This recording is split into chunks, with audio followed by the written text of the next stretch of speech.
Conexión informativa al aire.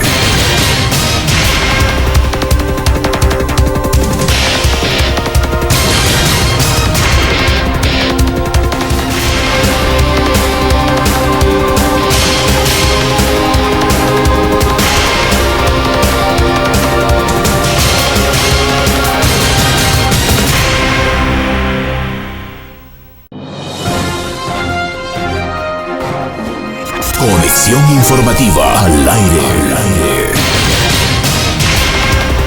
Conexión informativa. Conexión informativa.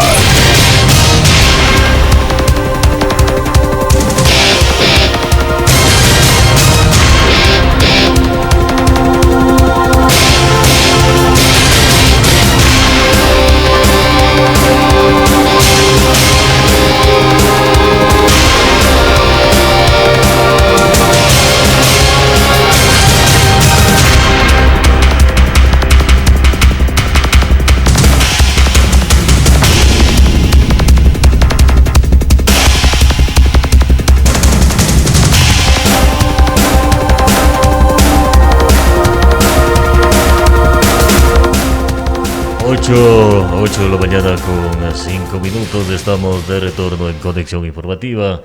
En esta mañana tenemos un invitado en esta sesión ya de entrevistas. Se trata de Freddy Barros. Él es candidato alterno o suplente de Andrea González, quien es candidata pues para ser asambleísta por el Movimiento Centro Democrático. Así que le damos la bienvenida entonces a Freddy Barros en esta mañana en Radio Toquilla. Buenos días.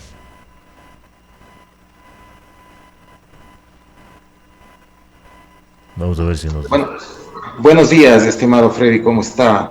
Muchísimas gracias por darnos el espacio para podernos dirigir al pueblo de Gualaceo, a la gente de Gualaceo, y agradeciendo también a la gente que nos hace el favor de escucharnos para quizá entender nuestras propuestas y luego favorecernos con el voto. Así es, bueno, vamos entonces a continuar esta entrevista. Primero conociendo sobre su vida, su perfil, dónde estudió, cuántos años tiene, de dónde es, en esos datos.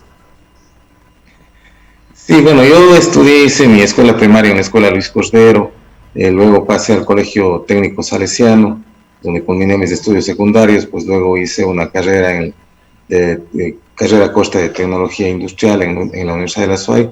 Posteriormente, pues pasé a estudiar ingeniería comercial en la Universidad Estatal de Cuenca, y luego posterior pues saqué el título de maestro artesano, que es mi profesión, a lo que me dedico yo. Soy artesano y dedicado a la dirigencia artesanal ya unos 14 años, gracias a la confianza de mis compañeros que siempre están pues apoyándome para que les represente como dirigente de los artesanos. Eso es un poco la trayectoria en cuanto a la preparación que puedo darle.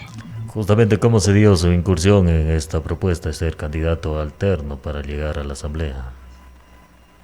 La propuesta es porque yo soy un militante de la Revolución Ciudadana ya desde hace unos 4 años. En la época que la Revolución Ciudadana estaba en la lista 35, yo era pues simplemente un simpatizante, pero a raíz de la traición que hizo Lenín Moreno, pues me vi en la obligación por mis convicciones de pasar a ser un militante para poder defender toda la década ganada y realmente la injusticia que se ha venido llevando en contra de nuestro líder Rafael Correa, que inclusive ahora como dato tenemos que ya no podemos ni siquiera poder poner su cara en nuestras lonas, en nuestras publicidades. A lo mejor tendremos que hablar de él, ya será el último día, a lo mejor mañana ya nos dicen que no podemos ni nombrarlo, ¿no? Esas son las injusticias que uno le ha hecho que se pues tenga que ser un militante para poder defender. Y bueno, pues de ahí los compañeros de la Revolución Ciudadana pues han tenido a bien ponerme como candidato alterno, lo cual es un honor para mí porque realmente habiendo tanta militancia y tanta militancia capaz, por supuesto, de representarnos, pues he tomado el nombre mío para representar. Eso realmente es un orgullo de mi parte. En ese caso, como maestro artesano, también existe la propuesta de ustedes de trabajar, justamente fortalecer lo que es a los artesanos de la provincia de la SUAY. De tal forma, creo que los artesanos se sienten conformados en cada cantón. Y ustedes han tenido la oportunidad de irse reuniendo en esa pre-campaña que se vino manejando el mes anterior. ¿Qué es lo que se puede evidenciar en la situación actual que viven estos artesanos? Bueno, los artesanos hemos venido siendo afectados desde algunos años atrás. No hemos tenido apoyo de este gobierno para nada, no hay una protección hacia la producción nacional en general y por tanto a los artesanos. Creo que estamos en una situación crítica, nosotros necesitamos financiamiento, pero a tasas de interés baja, ¿no? No es posible que cuando vamos a pedir en la banca o en una cooperativa para incrementar nuestras herramientas, comprar alguna máquina, pues nos quieran prestar al 24 o 25%. Usted tiene que decir que es para consumo, para que le den al 16%, y vemos que en cambio para las grandes industrias el crédito es de un solo dígito, de 8 o 9%. Entonces ese tipo de cosas nosotros tenemos que rescatar. En la época de Rafael Correa ya se hizo esto, hubo una línea de crédito especial para los artesanos en la cual nosotros de que nos prestaban al 24%, como le dije, en la banca o en las cooperativas, se bajó y nos prestaban al 10.8%. Yo lo digo eso con experiencia porque a mí me prestaron esa cantidad de dinero.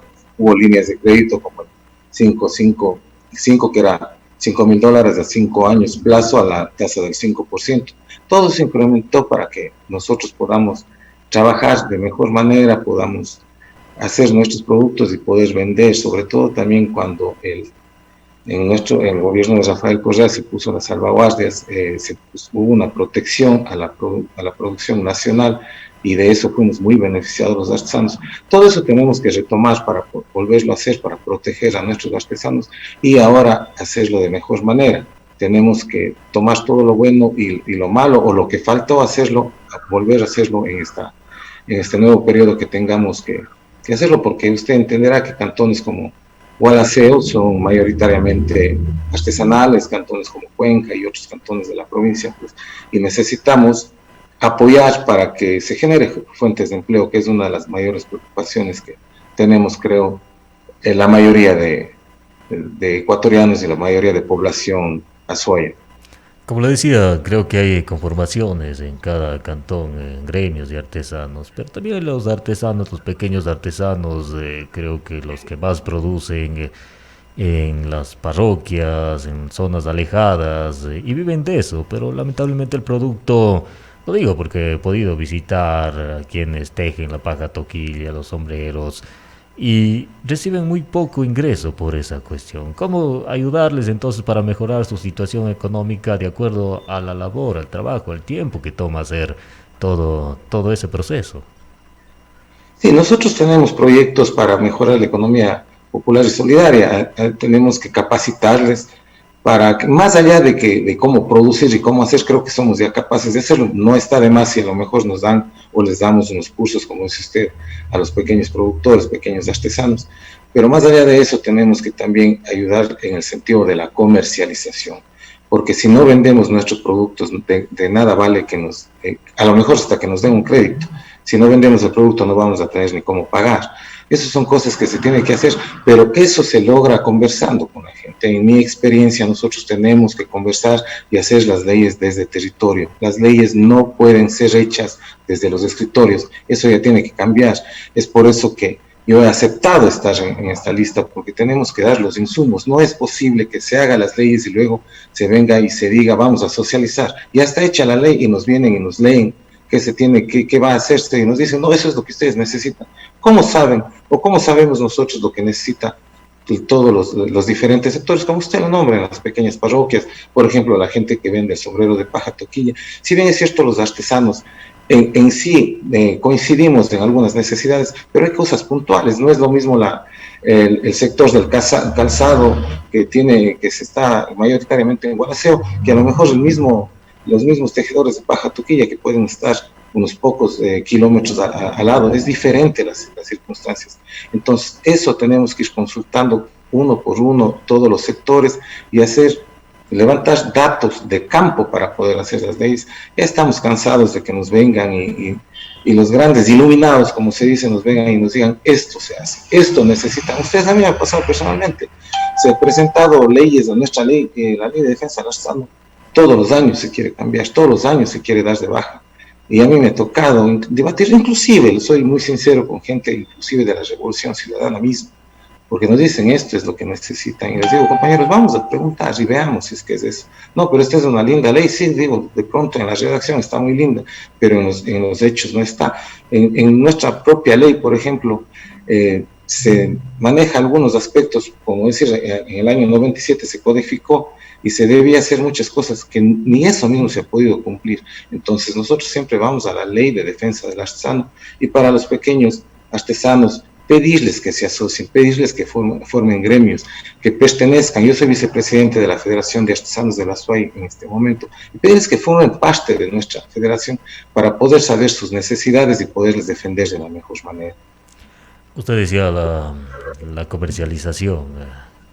¿Cómo trabajamos en este aspecto? Porque, vuelvo y recalco, los pequeños productores venden a un precio mínimo a empresas grandes exportadoras y los venden a un precio realmente internacional, precios sumamente altos. Entonces, como que no hay esa equidad y se buscaría de pronto equilibrar esa balanza económica. Sí, eso es una gran verdad. Inclusive sabemos de algunos casos de algunos productos, que no le voy a decir cuáles son, pero que compran los grandes exportadores, pues y le ponen su marca y a veces ellos son los que ganan en concursos internacionales, dan diferentes apoyos y todo lo demás, y el que produjo y el que hizo no ni siquiera es reconocido. Por eso le digo que es necesario hacer una ley en la cual se fomente la asociatividad para que esos pequeños productores se fortalezcan y se haga para nosotros poder, como gobierno, apoyarles para la comercialización mediante promociones que se puede hacer, se puede elaborar ferias, se debe hacer ferias en las cuales no se puede venir y decir a los señores que producen poco, pues vamos a hacer una feria, les damos una carpa en tal lado, paguen los $300 para que usted exhiba su producto y venda. O sea, no tenemos ese dinero, y eso nos pasa ahora a los artesanos de todo lado. Nos invitan a que exhibamos en ferias, pero nos cuesta demasiado, tenemos que dejar de trabajar. Usted entenderá que el sector artesanal en sí, nosotros somos maestros de taller, nosotros producimos propiamente nosotros mismos, perdón, valga la redundancia, los propios maestros, y si dejamos 2 o 3 días para ir a vender, son 2 o 3 días que no se produce. Entonces, además de no producir, tenemos que pagar una carpa o pagar un local para vender nuestro producto, y a la final la mayoría, por experiencia le digo, la mayoría de nuestros artesanos no sale a vender directamente, y más bien lo que hacen es los intermediarios comprar ese producto y salir a vender el producto artesanal, y eso no está bien. Todas esas cosas tenemos que ir trabajando, pero le vuelvo a insistir, le voy a insistir en todas las leyes, tenemos que conversar con ellos saben qué les hace falta, cada sector sabe qué les hace falta para poder mejorar la comercialización en el sector del calzado y en todos los sectores que se viene dando. Todos y cada uno de los que nos movemos en nuestro campo sabemos lo que nos puede mejorar y para poder vender. Por ejemplo, yo le doy una experiencia nuestra, yo soy del sector de las corresterías, valga hacer una cuñita, ¿no? Hacemos cajones, furgones, y nosotros vendíamos muy poco, la verdad, hasta cuando en el gobierno de Rafael Correa se decidió que para matricular los vehículos, usted tenía que llevar la factura de lo que ellos llaman la aplicación, o sea, de la plataforma. Si usted le hace plataforma, si le hace cajón o le pone furgón, tenía que llevar la factura de quien le fabrica dicho producto. Con eso nosotros triplicamos la producción en la provincia de la SUAY y se generó inclusive más fuentes de trabajo, porque ya se evitó el contrabando. Con cosas así, con leyes así que ya se las han hecho. Como le digo, hay que mejorar, y lo que falta hacer hay que hacerlo. Pero esos son ejemplos de lo que se hace y se puede hacer. Ya se lo ha hecho y lo seguiremos haciendo. Usted ya como artesano y conoce mucho sobre la provincia de la SUAY. ¿Cuáles son los fuertes que tiene nuestra provincia en cuanto a los ámbitos de artesanal? Si podemos de ahí catalogar por cada cantón. No me gustaría decir cuáles son los fuertes, porque se podría entender que a lo mejor desmerecemos a los otros sectores, pero por ejemplo en Chorrele la joyería pues es reconocida a nivel mundial, el calzado en Gualaceo, estamos hablando de realmente es a nivel internacional, el calzado Gualaceo, quienes nosotros no hemos ido a Gualaceo a comprarnos unos zapatos para nosotros mismos y para nuestros familiares. Podemos ver en Chosdelec también el sombrero de paja toquilla. Ahora visitamos en Pushio el fin de semana. También visitamos a los productores artesanales y así en diferentes aspectos. Acá en el sector en el Cantón Cuenca, pues ya son diferentes los ámbitos artesanales. Usted puede ver en lo que es la belleza, los gabinetes de belleza, los panificadores, los mecánicos, los carpinteros, y en fin, sin número de actividades que se vienen haciendo, los confeccionistas en cuero, de las casacas de cuero, y así, en fin, como le digo, no quisiera decir cuáles son los más importantes o los más fuertes, pero claro que se va viendo en diferentes lugares y conversando con todas las personas, con todos los sectores para poder mejorar la producción y, como le digo, la comercialización, que eso no debemos dejar de lado. Pregúntame eso justamente para ver si de pronto ya van planificando como para separar un rubro del presupuesto del Estado destinado para justamente los artesanos de la provincia. Y nosotros, mire, nosotros tenemos eso, una ley, queremos fortalecer la ley de contratación pública. Acá hay mucha experiencia ya en mejorar esta ley, porque cuando las compras públicas se lo hace antes, anteriormente, se le daba un apoyo a los pequeños productores y al artesano en especial. O sea, tenía una mejor calificación por el hecho de ser pequeño productor o artesano. Eso hace que se pueda vender de mejor manera. Pero como le digo, le vuelvo a insistir, tiene que haber una promoción para las ventas. El sector artesanal necesita promoción. ¿Cómo garantizamos necesita un rubro, tenemos que destinar un rubro, eso tiene que estar destinado un rubro para promoción y para capacitación. Ya no hubo.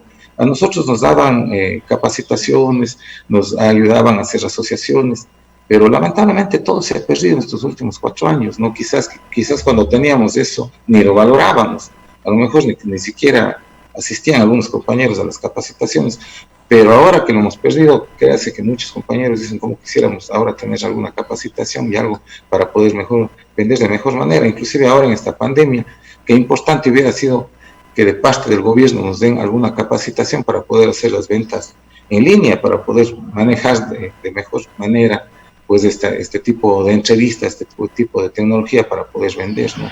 Y nosotros como Federación de Artesanos tuvimos que hacer alguna alianza con el sector privado para que se capacite y se haga alguna página para que nuestros compañeros artesanos puedan vender sus productos, pero usted entenderá que desde el sector nuestro como organización social sin fines de lucro no manejamos dinero como para hacerlo de mejor manera, y más bien a lo mejor pedir que nos disculpen a los compañeros artesanos porque no hemos podido hacerlo y una ayuda efectiva, pero a medida de nuestras posibilidades lo hemos hecho.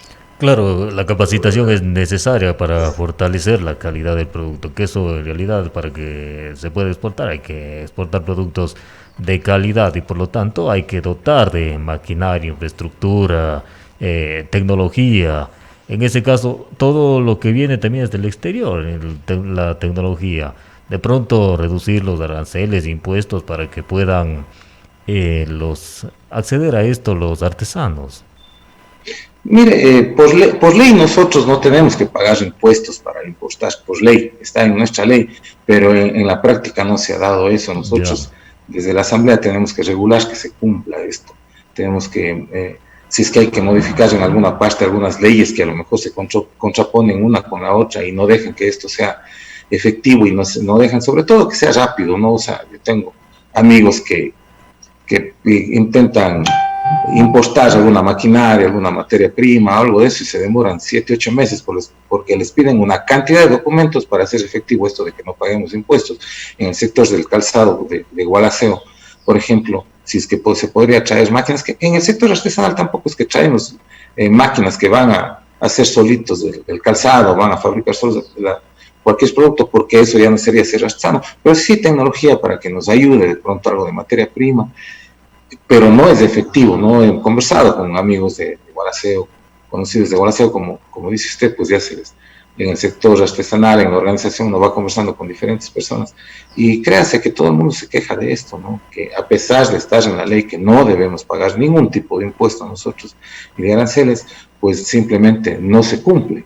Entonces, ese tipo de cosas no podemos dejar pasar, tenemos que ir a la Asamblea y si es que hay que fiscalizar esto a los malos miembros de un gobierno que no estén dando cumplimiento, pues habrá que fiscalizar también, ¿no? Y habrá que hacer todo lo que todo lo que se tenga que hacer para poder que estas importaciones de materia prima y de maquinaria, porque en cambio de productos terminados tenemos que poner algún tipo de barrera para que no entren fácilmente esto. Usted imagínese que en calzado de Brasil llega a $5, usted encuentra a $5 en la vitrina, un calzado, eso no sé ni, evidentemente no se compara en calidad con nuestro calzado, pero lo hay, y entonces es una competencia desleal, porque aquí estamos de pronto pagando impuestos para importar material y en otras cosas, y viene de otro lado y a lo mejor entra de contrabando. Por eso nosotros también planteamos una ley en contra del contrabando. No podemos estar permitiendo que siga ingresando cosas sin pagar impuestos, hacernos una competencia desleal, lo cual nos daña de dos maneras. Primero acaba con la producción nacional y después sale todos nuestros dólares, y eso acabaría en algún momento con la dolarización. Hay que impedir eso, hay que impedir la salida del impuesto, digamos, hay que impedir la salida de divisas para que se fortalezca la dolarización. Entonces tenemos que fomentar eso, como usted plantea, la importación de tecnología, de nueva tecnología, para que nos ayude a producir y respetando que no se paguen los impuestos, pero que sea efectivo y que sea rápido estos trámites. Porque también le diré que hay una ley para suprimir los trámites ya aprobada, pero no hay la reglamentación y no se hace efectiva esta ley. Bueno, le queremos agradecer por haber estado acá en Toquilla, en sus últimas palabras, porque debería confiar los ciudadanos, sobre todo por los candidatos que están para la Asamblea por Centro Democrático por la SOE. Mire, nosotros hemos hecho un equipo muy diverso. Tenemos candidatos de los cantones, Valeria Gómez, a quien envío un saludo desde el Cantón Gualaceo, Cristian Rivera del Cantón Paute, nuestro querido amigo Renzo Gutiérrez del Cantón Ponce Enríquez, y los diferentes, nosotros con Manuel Alvarado, que es de la ruralidad, yo también desde la ruralidad. Nosotros somos gente de bases, gente convencida de un proyecto político, y personas que no estamos aquí por un interés personal, sino para recuperar el país. Hacerles un llamado, ¿no?, a la gente que no nos conoce, cómo se confía en Freddy Barros, pero sí puedo decirles, confíen en un proyecto político, dejemos de lado todo el odio, todas las mentiras que algunos medios de comunicación han querido hacernos creer, meternos en la cabeza. Solo hagamos un análisis. ¿Cuándo hemos estado mejor? ¿Antes de Rafael Correa, con Rafael Correa, o después de Rafael Correa? Venirnos con el cuento a estas alturas de que que si gana la Revolución Ciudadana vamos a ser como Venezuela, esto es totalmente falso. Más bien quizá podríamos hacer una comparación del éxodo de personas con el feriado bancario cuando la derecha nos gobernó en el 99, que todavía lo tenemos presentes. Muchos de nosotros tenemos a nuestros familiares en el extranjero, a quienes no podemos ni siquiera verlos por tanto tiempo. Así es que no nos vengan con cuentos. Hagamos ese análisis, veamos con quién estábamos mejor y quiénes realmente se preocupaba de la clase popular. Eso es el llamado que les hacemos para que den el voto por nosotros. Bueno, antes de despedirnos, también por acá tenemos la pregunta de algunos oyentes que nos dicen qué presupuesto se debería destinar a los artesanos en sí para mejorar la calidad de sus productos y la mejor producción nacional.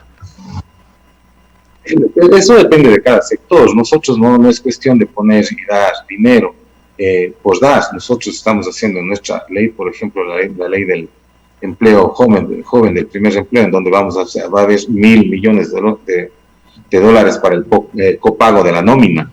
Entonces ahí usted va a darse cuenta que hay mucho apoyo para el sector artesanal, porque los jóvenes que no acceden o no quieren ya estudiar, pasar a la universidad, siempre por lo general van a los talleres artesanales, y con este copago que va a haber de la nómina, donde el gobierno pagará la mitad del salario, va a haber mucho apoyo para el sector artesanal, y eso nos va a hacer que mejoremos nuestra productividad. Darle un rubro sería mentirle. No hay estudios, lamentablemente en estos últimos años ni siquiera sabemos cuántos artesanos mismos estamos. No hay un estudio de los últimos años en cuanto se ha incrementado, ¿no?, los talleres artesanales, ni mucho menos. Y si es que se podría hacer en el servicio de rentas internas, pero no dan esos datos. Yo he intentado acceder a datos para asimismo ver cómo podemos ayudar o cómo podemos hacer un planteamiento, pero no tenemos acceso a los datos. Por eso nosotros también tenemos leyes para acceso a los datos y sobre leyes para fortalecer la participación ciudadana, donde podemos enterarnos de estos datos.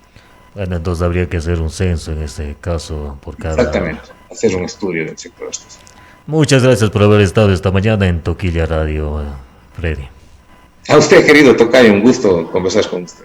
Muchas gracias. Estuvo con nosotros esta mañana en Toquilla Radio y en Conexión Informativa, Freddy Barros, que es candidato alterno por la lista. Conexión Informativa al aire.